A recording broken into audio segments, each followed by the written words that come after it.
You need to help your brother. Family comes first, Chloe. I sat at my small kitchen table in a quiet suburb of Columbus, Ohio, the morning sunlight casting long shadows across the worn linoleum floor. I read the text message from my father for a third time, the words blurring slightly. The sheer, unadulterated audacity of it was breathtaking. My hands, still cool from holding a glass of water, began to tremble. $2,200 for my brother's college graduation party. It wasn't a request. It was a command, delivered with the cold, transactional certainty that had defined my father's communication for as long as I could remember. My name is Chloe, and I'm 29 years old. By day, I'm a dental hygienist at a bustling downtown practice, a job that's steady and demanding and pays the bills. By night, and every moment in between, I'm a single mother to the most incredible 5-year-old boy on the planet, Leo. His father vanished from our lives before he was born, a cowardly act that, in hindsight, was a gift. The real poison, the slow drip kind that seeps into your bones over years, came from my own family.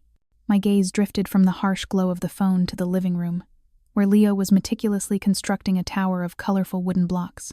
His dark curls, a perfect echo of my own, bounced with each precise movement. His tongue was poked out just a fraction, a tiny flag of intense concentration.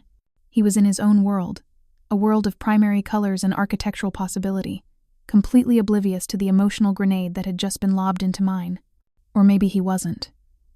Maybe, at 5 years old, he was already better at hiding his hurt than I gave him credit for. After all, he'd had practice. Just 3 days ago, that same living room had been filled with balloons and the scent of sugar. It was Leo's 5th birthday party. I had sent out the invitation's crisp, superhero-themed cards I'd picked out with him to my parents, my older brother Evan, and my younger sister Mia a full 6 weeks in advance. I'd followed up with calls. I'd sent text reminders the week of. I had even offered to drive over and pick them all up, a 30-minute round trip, just in case transportation was an issue, though I knew it wasn't. They all lived within 20 minutes of me. The party was set to start at 2 p.m. I'd poured my savings into it, wanting to make it perfect. I'd rented a massive bounce house that took up most of our small backyard. I'd ordered a custom-made 2-tier superhero cake that cost more than a week's worth of groceries. I'd invited all of Leo's little friends from preschool. The night before, I'd been up until well past midnight, my fingers sore from tying balloons and hanging streamers, transforming our tiny patch of grass into a 5-year-old's paradise. From the moment he woke up that morning, Leo was electric with excitement. His main question, repeated like a mantra every 10 minutes, was, "When are Grandpa and Grandma coming?" And, "Is Uncle Evan here yet?" He wanted to show them the new bicycle I'd been secretly stashing in the garage, a shiny red bike I'd paid off in installments over 4 long months. Every time a car engine rumbled down our quiet street, he would bolt to the front window, his small hands pressed flat against the glass, his nose leaving a smudge. "Is that them, Mama?" And each time my heart cracked a little more as I had to say, "No, baby, not yet." By 3 p.m., an hour after the party had officially started, our yard was a whirlwind of joyous chaos. The bounce house was filled with the high-pitched squeals of a dozen children. The snack table was under siege, but from my family there was nothing. Not a call, not a text, an absolute deafening silence. I slipped inside, my smile feeling like a cheap mask. I called my mother. It went straight to her chipper, recorded voicemail. I called my father. Same thing. I sent a text to Evan. "Hey, the party is in full swing. Leo is asking for you." The message delivered, but his read receipts were turned off, a classic Evan move. He could claim ignorance indefinitely. Finally, around 4 p.m., when the party was already winding down, a text from Mia, who was 23 and still lived at home, pinged on my phone. "Sorry, something came up." 3 words. That was the eulogy for my son's birthday. No explanation. No apology directed at the little boy who had spent all day looking for her, just something came up. I put my phone away and pasted the smile back on my face. I organized games, took hundreds of photos, and held Leo's hand as he blew out his 5 flickering candles, his friends singing loudly off-key. But inside I was crumbling. Watching him, even surrounded by his friends, cast hopeful glances at the front gate every few minutes was a special kind of torture. Later that evening, after the last guest had been picked up, I was knee-deep in discarded wrapping paper and plastic forks when Leo padded over to me. His party hat was askew, and there was a smear of chocolate on his cheek. His voice was a bare whisper. "Mama, did I do something wrong? Is that why they didn't come?" I dropped the trash bag and pulled him into a desperate hug, burying my face in his hair to hide the tears that were finally breaking free. "No, baby," I choked out. "No, you didn't do anything wrong. Not a single thing. They just got busy." But sitting here now, staring at my father's text, the lie tasted like ash in my mouth. They hadn't just gotten busy. This was a choice, a deliberate one, and this demand for money was proof. This was a pattern, a toxic cycle of neglect and expectation I had been complicit in for years. I had been too blind, too desperate for the scraps of affection they occasionally threw my way, to see it for what it was. Last year, for Leo's 4th birthday, they'd all bailed with flimsy excuses. My mother had a sudden headache. My father had to work late, though he's semi-retired. Evan just didn't respond at all. But 2 weeks later, when Evan's car needed a new transmission that cost $3,000, my father called me. He didn't ask if I could help. He told me he was putting me down for $300, because that's what family does. And like an idiot desperate to prove I was a good daughter, a good sister, I'd transferred the money. The year before that, they did show up to his 3rd birthday. For exactly 20 minutes. They handed Leo a generic gift bag, posed for a single photo, and then announced they had to leave because Mia wanted to catch a sale at the mall. They were gone before we even cut the cake. I looked at my father's text again, the words cold and clinical. "Evan's graduation party is next month. We need $2,200 to cover the venue and catering. Your mother and I are contributing $1,500. You and Mia should split the rest. Send $2,200 by Friday." The math was insulting. It wasn't a split, it was a shakedown. But that was my father. Facts and figures were malleable, tools to be shaped to his will. I pictured my savings account, the modest sum I painstakingly built, $5 or $10 at a time. It was our emergency fund. It was for a down payment on a better future for Leo. It was our only safety net. $2,200 would gut it. For a party. For the brother who couldn't spare 5 minutes to send a happy birthday text to his nephew. Something inside me, a part that had been soft and yielding for 29 years, suddenly hardened into steel. A decision, sharp and irrevocable, formed in my mind. I had spent my entire life trying to be the good daughter, the reliable one, the one who paid her dues, showed up, and never, ever complained. And what had it gotten me? A lonely kitchen table and a son who thought he was unlovable. I opened my banking app, my thumb hovering over the screen. Then, with a steady hand, I typed in the amount, $1. In the memo line, I wrote 2 simple words, "Best wishes." I hit send before the voice of doubt, the one that sounded so much like my mother, could stop me. The confirmation screen glowed. Payment sent, $1. My heart hammered against my ribs. I had never done anything like this, never openly defied him. My father didn't rule with fists or shouts. He ruled with the crushing weight of his disappointment, a silence that could suck all the air out of a room. And my mother was his loyal warden, always there to smooth things over, to make excuses, to remind me of my place. In our family's twisted solar system, Evan was the sun everything revolved around him. Mia was the glittering, favored planet who needed protection. And I was a distant moon, useful for reflecting their light back at them, but never worthy of my own. Parentification, a therapist had called it once, during the 3 sessions I could afford after Leo was born, turning a child into a parent too soon. At 12, I was the one making sure 9-year-old Evan's homework was done. At 14, when Mia was born, I became a surrogate mother, handling late-night feedings and diaper changes so my parents could sleep. "Chloe's so responsible," their friends would say. My parents would preen.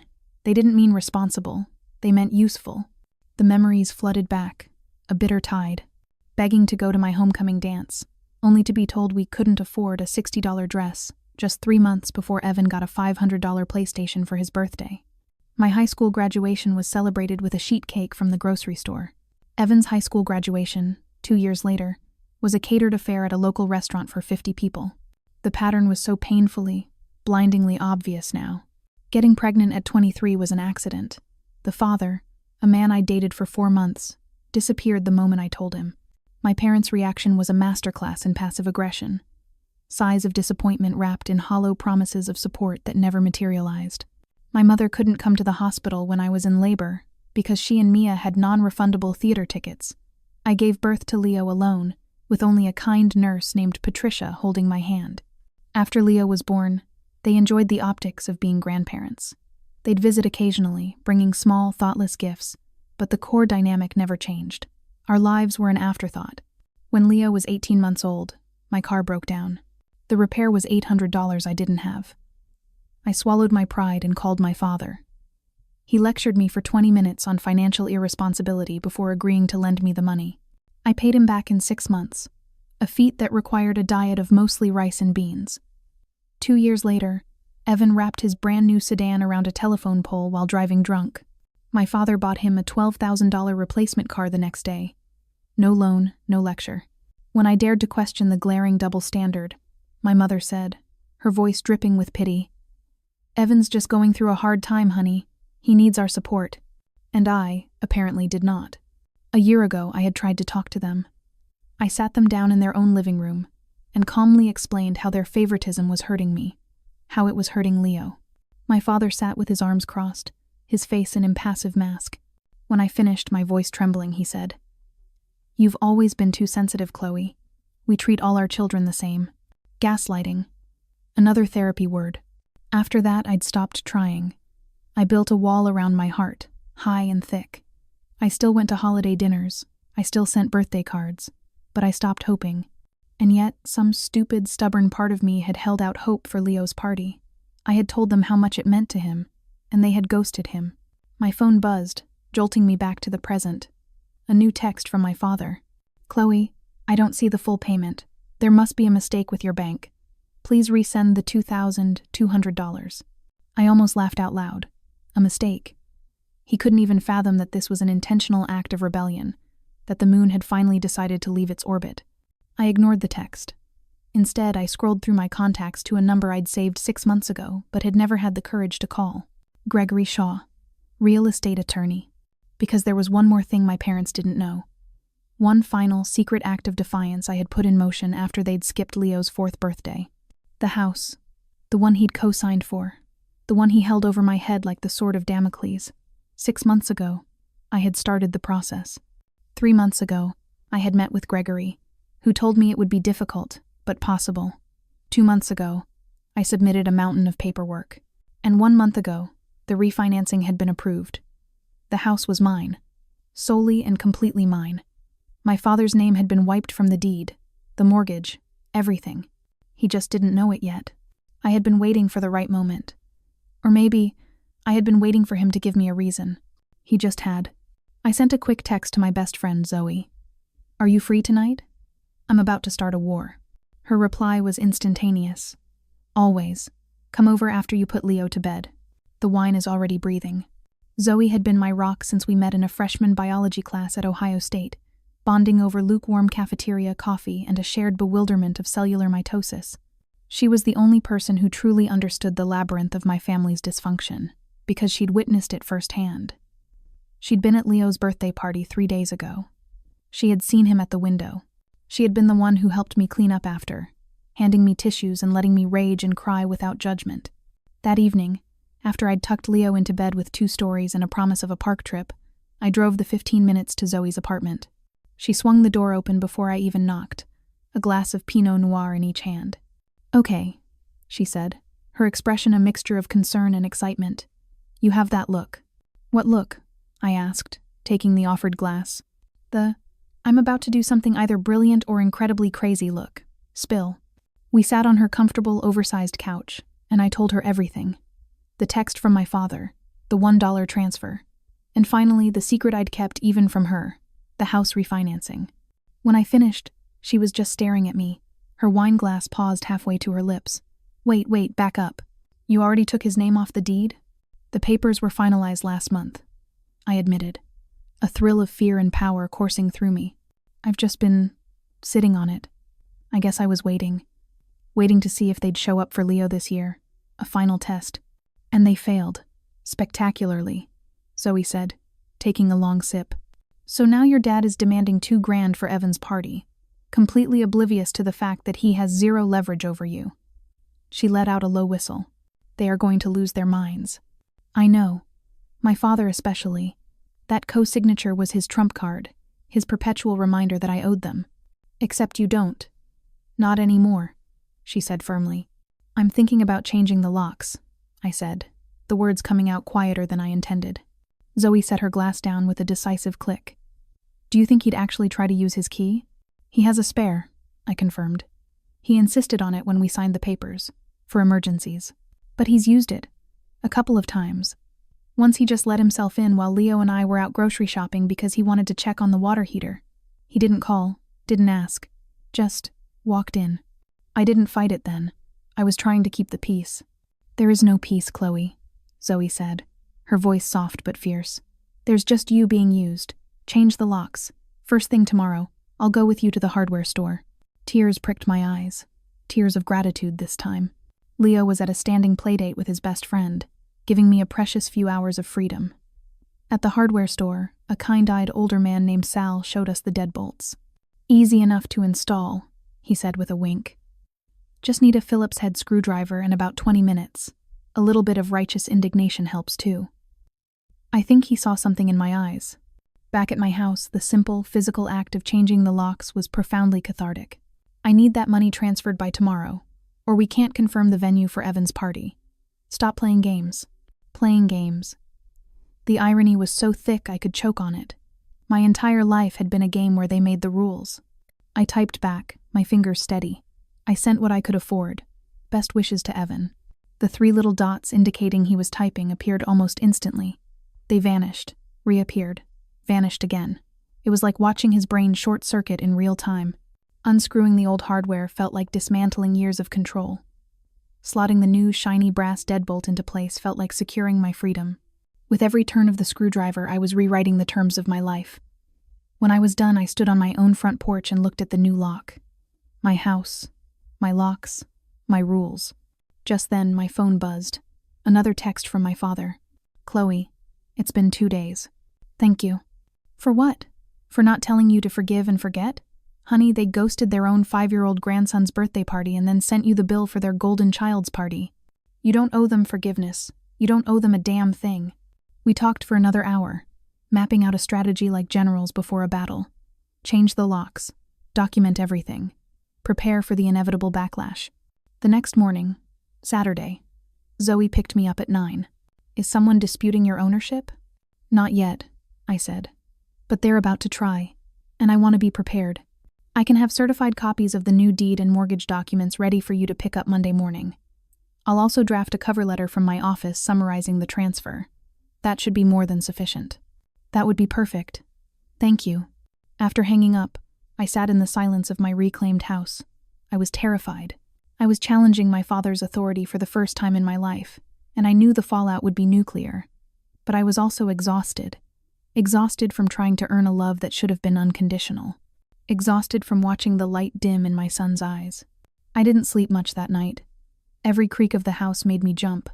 I kept imagining the confrontation, his rage, my mother's inevitable tears, the accusations, ungrateful, selfish, a bad daughter. Call if you need backup. I drove home, my hands shaking on the steering wheel. At 11:45 a.m., I drew all the curtains. I didn't want him to see inside, to think he still had any claim to this space. At exactly 12 p.m., I heard a car pull into the driveway. Through the peephole, I saw my father's familiar sedan. He got out.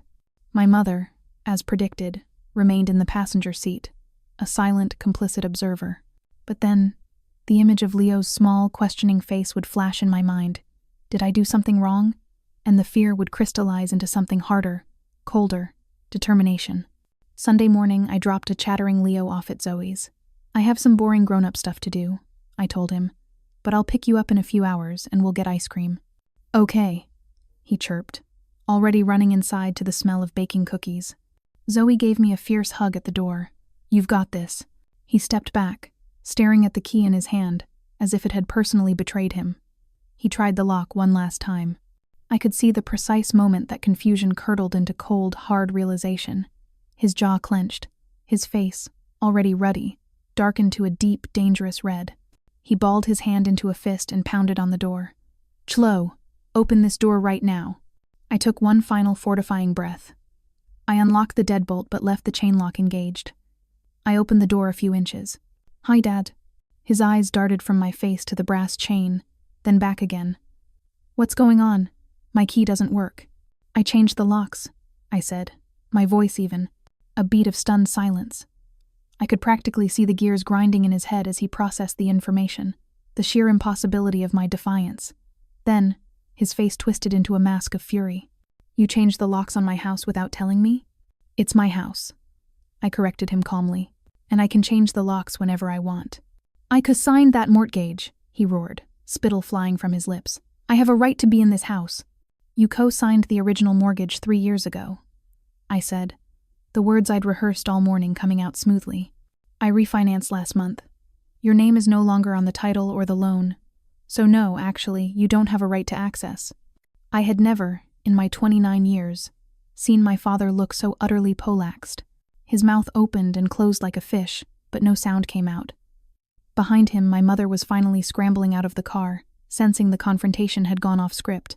"You refinanced?" he finally managed to sputter. "When? Why wasn't I informed?" "I wasn't legally required to inform you. It's my property, and it was my business." "What is happening, Gary?" my mother cried, reaching the porch, her face a mess of confusion and alarm. "Chloe, honey, why would you do that to your father?" "This isn't about the house," he seethed, recovering his bluster. "This is about the money, isn't it? You're throwing a childish tantrum because I asked you to contribute to your brother's graduation." "You didn't ask, you demanded," I shot back. "And you demanded it 3 days after you, Mom, Evan, and Mia all skipped your grandson's 5th birthday party without so much as a phone call." "We explained that," my mother insisted. "I had a terrible migraine." "And what about everyone else's excuse? Evan was busy with finals?" I asked, my voice dripping with sarcasm. "Finals at OSU ended 2 weeks before Leo's party. I know because Evan posted pictures from a bar with the caption, 'Finally done.'" My father took a menacing step closer to the door, and I instinctively flinched, even with the chain between us. "You are being incredibly selfish and disrespectful. Your brother's graduation is a major milestone. The party is important. And my son's 5th birthday wasn't? That's different," he snapped, the words like a slap in the face. "Lucas is just a child. He won't even remember." The cruelty of it stole my breath. In that moment, any lingering trace of guilt or doubt I had vanished, burned away by a white-hot rage. "Get off my property," I said, my voice low and dangerous. His eyes narrowed. "Excuse me?" "You heard me. This is my house, my land, and I am telling you to leave. Now." R.I. "Chloe, let's just calm down," my mother pleaded, using the placating tone that had worked on me my whole life. "We're family. Let's not be hostile." "You're right. We are family," I agreed. "Which is why you should have been there for your grandson. Which is why you should have called to apologize instead of sending a bill. You talk about family helping each other. Where was that help when I was in labor? Where was it when my car broke down and you made me pay back every last cent? Where was my family's help when you bought Evan a $12,000 car after he got a DUI?" My mother flinched as if I'd struck her. "We've always treated you all fairly." "That is a lie," I said, the truth of it liberating. "And you know it." My father's face was purple with rage. "How dare you speak to your mother that way? We raised you better than this." "Did you?" I countered. "Because from where I'm standing, you raised me to be your servant. You raised me to accept scraps while Evan and Mia got the whole feast.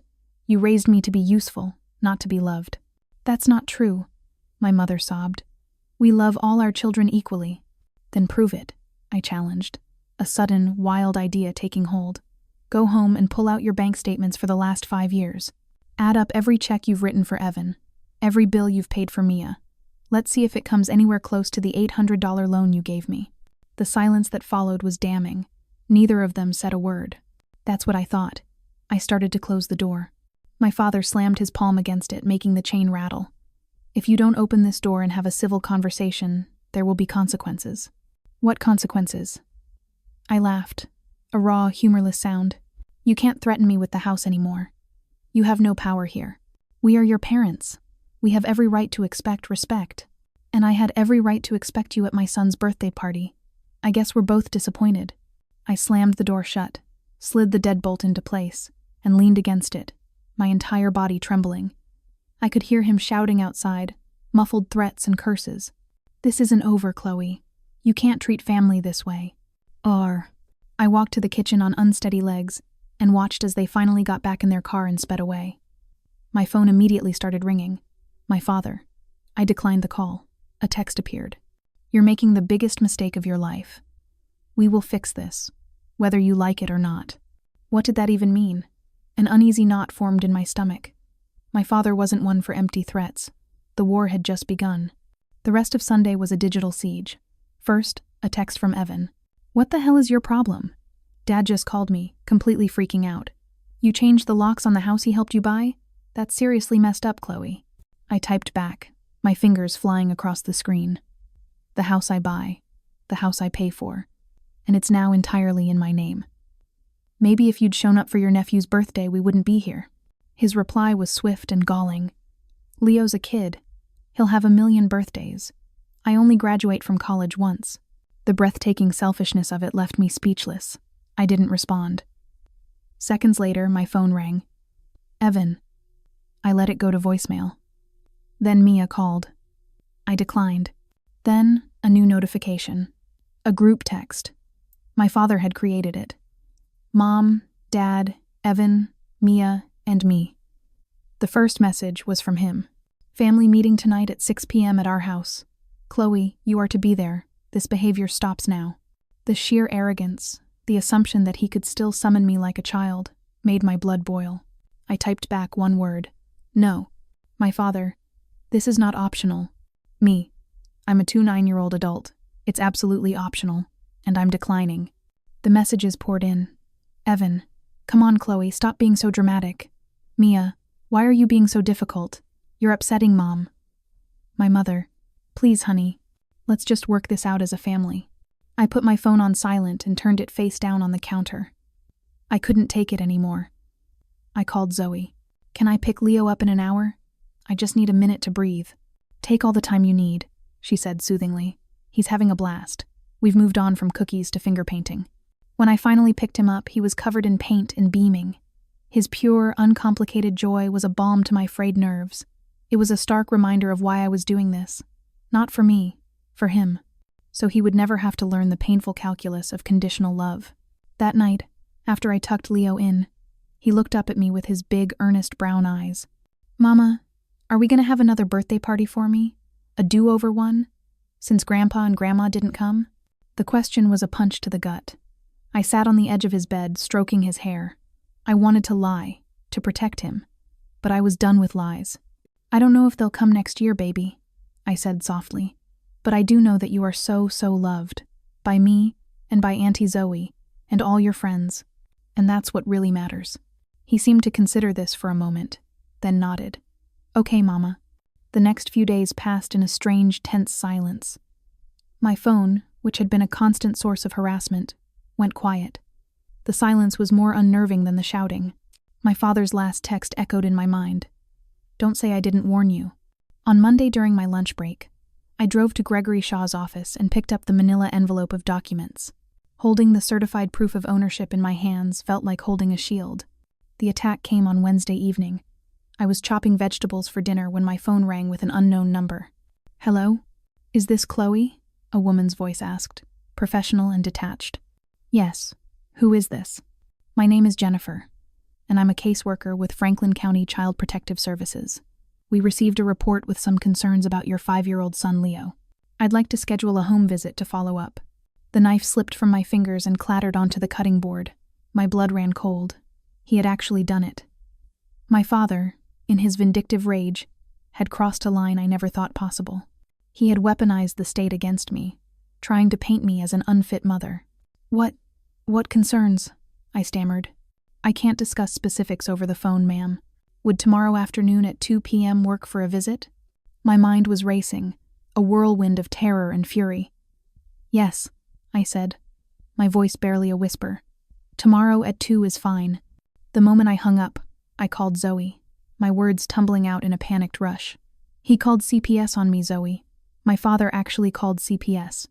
That son of a bitch," she breathed. There was a pause, and then her voice became firm, practical. Okay, here's what we're going to do. You're not going to panic. Leo is happy, healthy, and loved. Your house is safe. There is nothing they can find because there is nothing to find. Tomorrow I'm coming over before she gets there, and I'm bringing backup." True to her word, Zoe arrived the next day at noon, armed with a folder. She had called Leo's preschool teacher, Miss Katie, who had been horrified, and immediately wrote a glowing 2-page letter about Leo's development and my active involvement as a parent. Zoe had also printed out dozens of recent photos of Leo at his birthday party, at the park, at the zoo, looking happy and vibrant. That night, after Leo was asleep, I had cleaned my house with a frantic, obsessive energy. I scrubbed floors, organized closets, and ensured every cleaning supply and medication was locked away. I laid out Leo's medical records and growth charts on the coffee table. At exactly 2 p.m., Jennifer from CPS arrived. She was younger than I'd expected, with kind eyes that missed nothing. I introduced Zoe as my friend and moral support. Jennifer walked through the house, making notes on a clipboard. She checked the food in the fridge, the smoke detectors on the ceiling. Then, she asked to speak with Leo alone. My heart hammered against my ribs, but I nodded and brought him out. He charmed her instantly, telling her all about his dinosaur bedsheets and how his favorite food was chicken nuggets. "Does your mommy ever hurt you or yell at you in a scary way?" Jennifer asked gently. Leo looked at her, utterly confused. "No, Mama gives the best hugs." After a few more minutes, she sent him back to his room to play. She sat down at the kitchen table across from me and Zoe. "I'm going to be honest with you, Chloe," she began. "The report we received alleged child neglect. It claimed you were isolating your child from his family, and that the home environment might be unsafe." She looked down at her notes, then back at me. "Based on my observations today and my conversation with Leo, I can see that none of those allegations are true. This is a safe, clean, and loving home. Your son is thriving." She paused. "Reports are confidential, but I can tell you the caller identified himself as the child's grandfather. He called 4 days after an incident where police were called to remove him from this property for trespassing." The validation was so powerful it almost brought me to my knees. I showed her the police officer's card and explained everything. Jennifer nodded, her expression grim. "I'm closing this case as unfounded. Furthermore, I am noting in the official report that this complaint appears to be malicious and retaliatory, related to an ongoing family conflict. If your father calls again, this history will be on file." After she left, I collapsed onto the couch, the adrenaline finally leaving my body. "He tried to have my son taken away from me, Zoe," I whispered, the horror of it sinking in, "because I wouldn't obey him." "I know," she said, wrapping an arm around me. "And that's why you're calling a lawyer tomorrow. The one Officer Keene mentioned. It's time for a restraining order." She was right. This was no longer a family dispute. This was a targeted campaign of harassment. My father had proven he would stop at nothing. The next morning, I was in the downtown office of a family law attorney named Vanessa. She was sharp, empathetic, and radiated competence. I laid out the entire saga, from the years of financial manipulation to the final, cruel act of the CPS call. Vanessa listened intently, her pen flying across a legal pad. When I finished, she looked me straight in the eye. "What you've described is a classic pattern of coercive control and harassment. The CPS call is the smoking gun. It's a clear escalation designed to terrorize you into compliance. We have more than enough to get a harassment restraining order for both you and Leo." "Let's do it," I said, without a shred of hesitation. The thought of legally barring my own father from my life was surreal, but the need to protect my son overrode everything else. That evening, I got an unexpected call from Evan. I almost declined it, but some impulse made me answer. "Don't hang up," he said quickly. "I need to talk to you about Dad." "I don't want to hear it, Evan. Just listen. He's losing it, Chloe. Like, actually losing it. He found out the CPS thing didn't work, and now he's planning something else. I don't know what, but he keeps saying you need to be taught a permanent lesson." My stomach tightened. "Why are you telling me this?" There was a long pause. "Because he went too far," Evan said, his voice uncharacteristically subdued. "Calling CPS. That's not right. That's dangerous. I didn't show up to Leo's party, and that was a shitty thing to do. I get that now. But this is different. Whatever you're doing to protect yourself, just keep doing it. Be careful." I thanked him quietly and hung up, a strange mix of emotions swirling inside me. His warning, though years too late, confirmed what I already knew. I was on the right path. I was one step ahead. Vanessa filed for a temporary restraining order the next day. 48 hours later, on a Saturday morning, a process server knocked on my door. "I'm here to serve these documents to a Mr. Gary," he said, checking his clipboard. My father, ever the puppet master, had apparently been using my address for some of his official mail. A small, vindictive smile touched my lips. "He doesn't live here," I said politely, "but I can give you his correct address." I wrote down my parents' address and handed it to him. My own confirmation of service arrived that afternoon. Within the hour, my phone began to ring. It was my mother. I let her frantic voicemail play out. "Chloe, what have you done? Your father just got served with a restraining order. This has gone too far. You are tearing this family apart. You need to fix this." I deleted the message without a second thought. The 10 days leading up to the court hearing were the longest of my life. My family, now legally barred from contacting me, tried to circumvent the order in every way imaginable. My mother used a new email address. Mia showed up at my workplace and had to be asked to leave by my office manager. I documented everything and forwarded it all to Vanessa. The morning of the hearing, my stomach was a churning knot of anxiety. I met Vanessa at the courthouse. "Stick to the facts," she reminded me. "You have the truth, and more importantly, you have the proof." We entered the courtroom. My father was already there, flanked by a slick-looking lawyer in an expensive suit. My mother, Mia, and Evan sat in the gallery behind him, a united front of familial disapproval. The judge, a no-nonsense woman in her 60s named Margaret Sullivan, called the court to order. Vanessa presented our case first, methodically and dispassionately. She laid out the pattern of financial demands, the documented no-show at the birthday party, the police report from the trespassing incident, and finally the unfounded CPS report, which she called an act of profound malice. Then, my father's attorney stood. He painted a picture of a loving, concerned grandfather being cruelly cut off by an ungrateful and emotionally unstable daughter. He claimed the CPS call was an act of genuine concern. A concern that was investigated by the state and found to be completely baseless, Judge Sullivan interrupted, her tone icy. "Continue, counselor." The attorney faltered, then called my father to the stand. He swore on the Bible and proceeded to lie through his teeth, portraying himself as a benevolent patriarch who had only ever tried to help me. Then it was Vanessa's turn for cross-examination. She was a shark. "Mr. Gary, you testified that you have always been there for your daughter. Is that correct?" "Yes, absolutely." "Were you there for your grandson's 5th birthday party last month?" His jaw tightened. "I had other obligations. Obligations more important than your grandson's milestone birthday, which you had confirmed you would attend?" "I don't recall the specifics." Vanessa moved on. "In the past 5 years, Mr. Gary, can you estimate how much money you have given to your son, Evan?" His lawyer objected. "Overruled," the judge snapped. My father shifted uncomfortably. "I've helped him out, maybe $20,000–$30,000 over the years. And in that same time period, how much have you given to your daughter, Chloe? She hasn't needed as much help." "How much, Mr. Gary?" Vanessa pressed. He mumbled, "I lent her $800 once. She paid it back." A quiet gasp rippled through the courtroom. Vanessa let the silence hang in the air for a moment, before delivering the final blow. "So, to be clear, you have gifted your son upwards of $30,000, but you merely lent your daughter $800, which you required her to repay.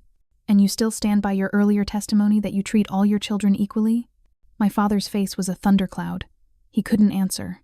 After a brief recess, Judge Sullivan delivered her ruling. "I have reviewed all the evidence. The pattern of harassment, coercion, and retaliation is undeniable.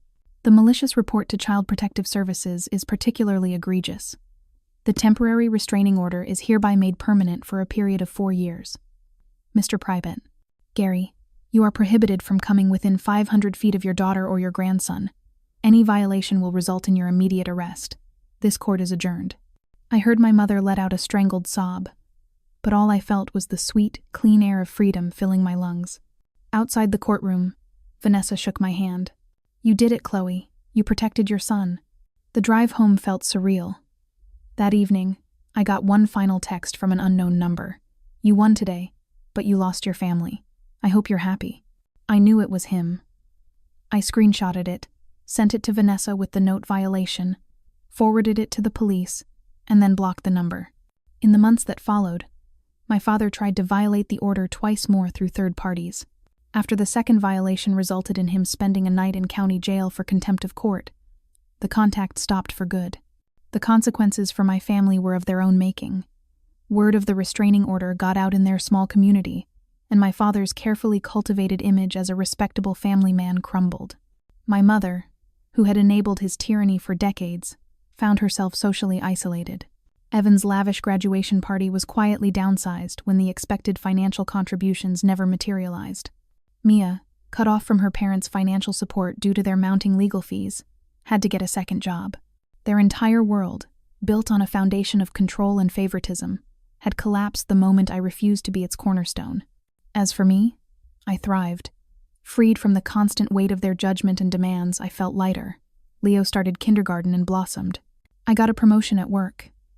My life became smaller, quieter, and infinitely richer. It was filled with people who chose to be there, who showed up without expectation or agenda. On Leo's 6th birthday, we had another party in our small backyard. This time, it was just his school friends, Zoe, a few of my work friends, and even his teacher, Miss Katie. There was no drama, no anxious waiting by the window.